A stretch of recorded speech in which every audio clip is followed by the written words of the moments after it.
In this video we're going to take a look at the Japanese LinguaLift Kanji Academy.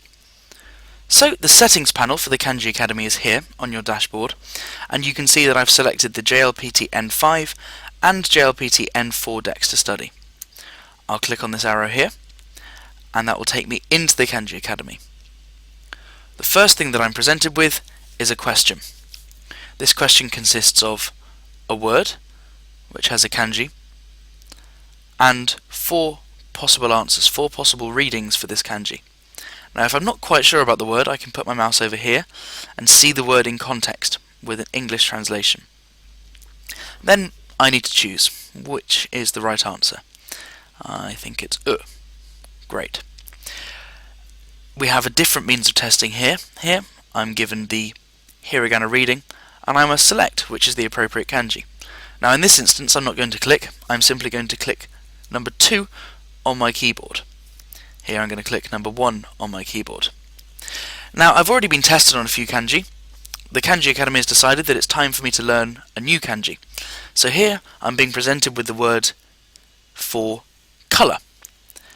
If I click here I can see that there's a handy stroke order diagram, so I can take my time to learn actually how to write this character.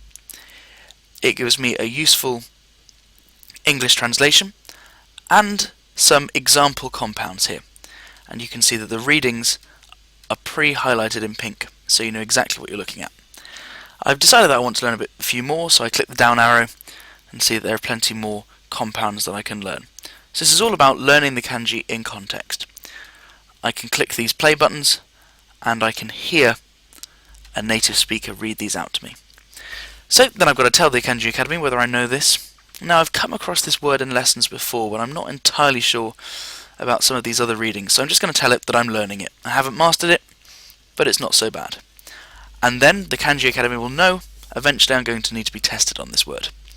So I can just continue to progress through with the clicking, using my arrow key, sometimes getting it wrong so it marks it as red, sometimes marking it as green when I get it right, clicking and typing, testing in a variety of ways to really keep me engaged.